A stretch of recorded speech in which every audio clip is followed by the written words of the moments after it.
Sasa tutarudia kwa mukhtasari ili na wao angalau wapate ile sura.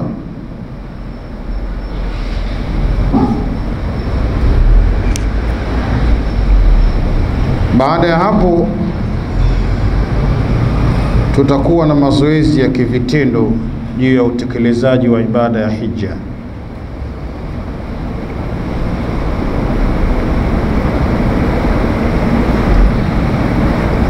Wageni wa Allah subhanahu wa ta'ala, mwanzo kabisa tulisema maana ya hija kilugha ni kukusudia, ama kwa upande wa kisheria ni kuikusudia nyumba ya Allah subhanahu wa ta'ala ili kujikaribisha kwake kwa kufanya matendo mahsus katika wakati mahsus na katika eneo maalum.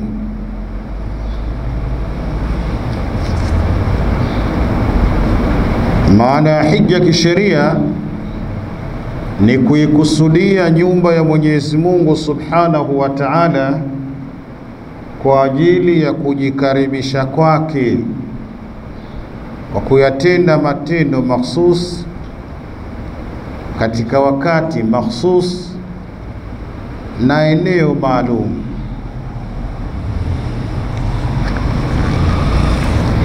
Sasa kwa kuwa nimesema nitarudia kwa mukhtasari, siko urefu sana, tulianza kusoma ibada ya umra. Tulianza kusoma na tukajifunza ibada inayohusiana na umra.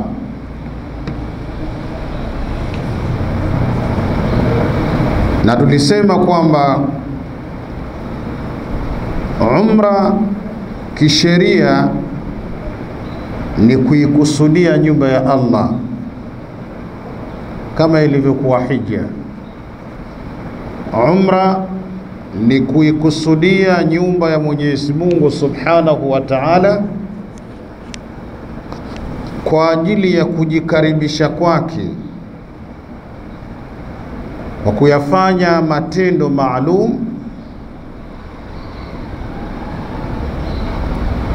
na ni katika wakati wowote mtu anaweza akafanya ibada ya umra, ukiondoa masiku ya haji. Na umra vile vile inafanyika katika eneo maalum. Sasa tunataka tujifunze nguzo za umra ni ngapi? Umra ina nguzo ngapi?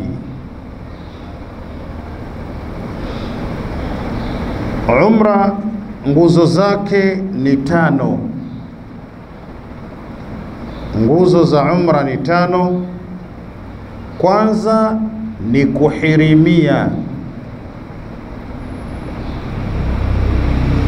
Nguzo ya kwanza ya umra ni kuhirimia, kwa maana ya kuleta nia ya kuingia katika utekelezaji wa ibada ya umra.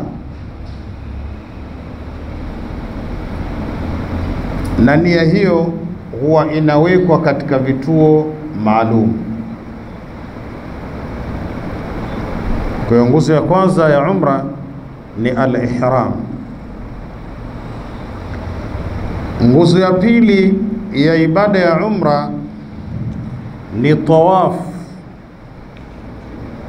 kuizunguka al-Kaaba.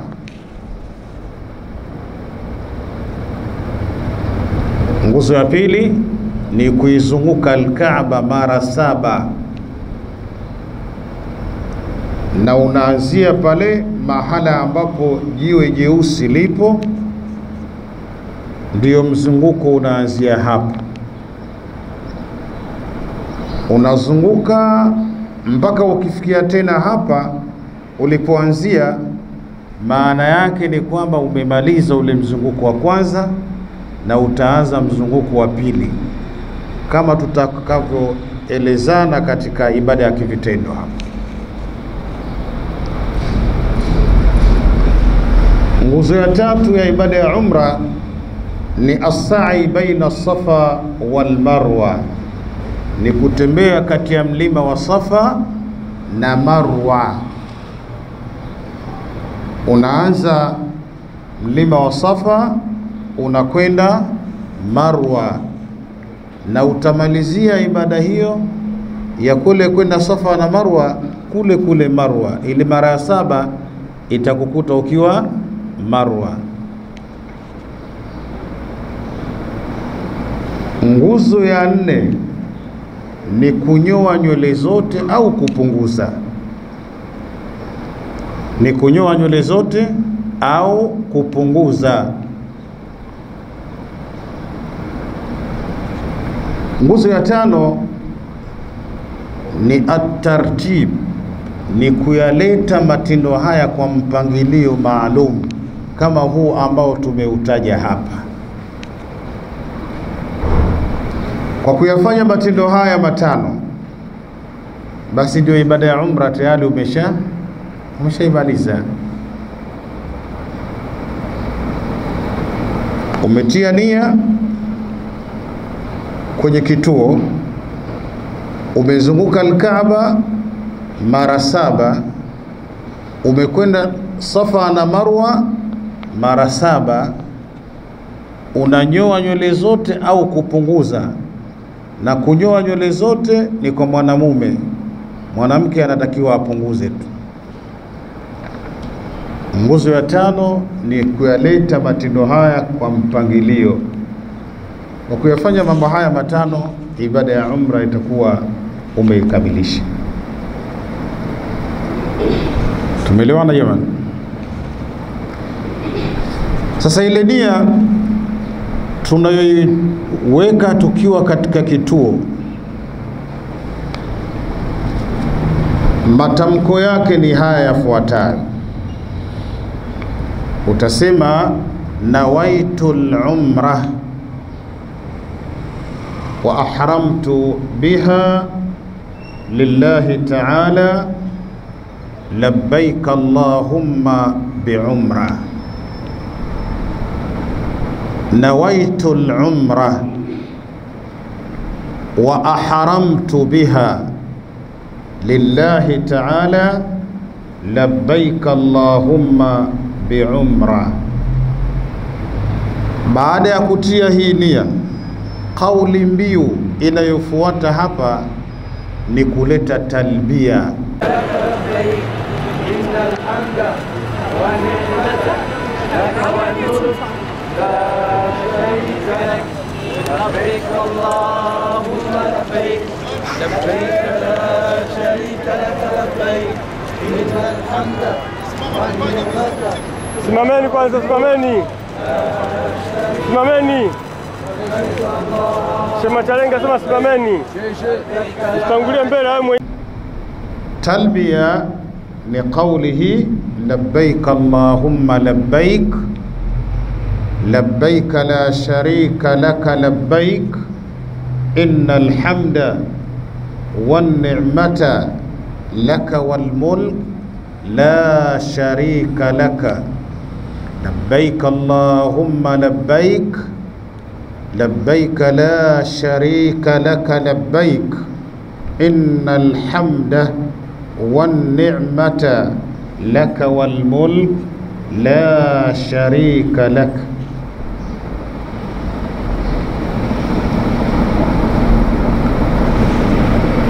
Katika utekelezaji wa ibada ya umra,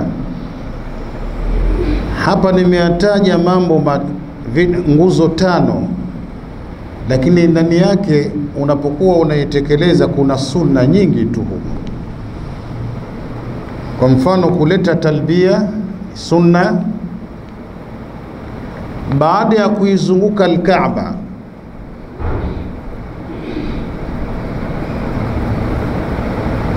au hata wakati ule unapoizunguka al-Kaaba, napo vile vile kuna dua unatakiwa uzisome kufuata maelekezo na mafundisho ya Mtume sallallahu alayhi wasallam. Hata kama ungeamua unyamaze ingekuwa imekamilika, lakini alivyoonekana mwenyewe Mtume sallallahu alayhi wasallam hakuwa kama vile bubu.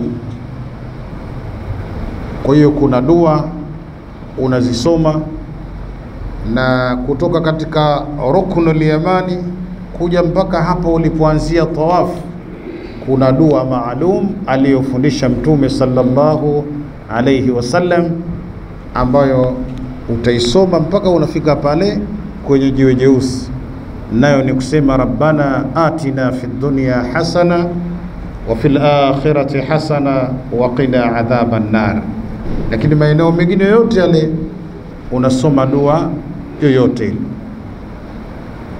Na hii rabbana atina fid dunya hasana wa fil akhirati hasana inaitwa ni dua iliyokusanya khairi za dunia na akhira.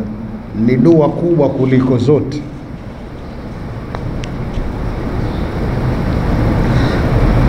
Sasa baada ya kuizunguka al-Kaaba ni sunna kusali rakaa 2 nyuma ya maqam Ibrahim. Baada ya kumaliza kuizunguka al-Kaaba ni sunna kusali rakaa 2 nyuma ya maqam Ibrahim. Na baada ya kumaliza zile rakaa 2 ni sunna kwenda kunywa maji ya Zamzam. Na baada ya kumaliza kunywa unamuomba Allah subhanahu wa ta'ala, unasema Allahumma arzuqni ilman nafi'a wa rizqan wasi'a wa shifaan min kulli da'in. Mwenyezi Mungu, ninakuomba unipe ilmu yenye manufaa na unipe riziki iliyokuwa pana na uniponyeshe kila aina ya maradhi. Na kwa bahati nzuri sisi asilimia kubwa hapa ni wagonjwa. Hata mzee wangu mzee Mkilalo kutoka kule Vianzi sasa hivi ameniambia anasumbuliwa na mafua hapa. Kwa hiyo dawa yake ni kunywa Zamzam na kumwomba Allah subhanahu wa ta'ala. Umesikia mzee Mkilalo? Tukimaliza hapo ndio unakwenda kule mlima wa Safa.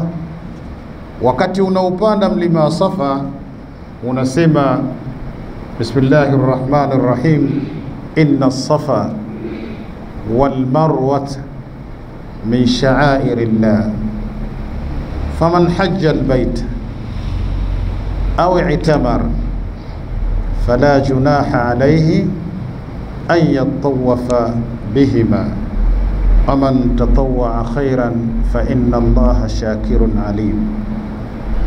Na mara nyingi huwa tunasoma sisi pamoja, kwa hiyo usiwe na wasiwasi.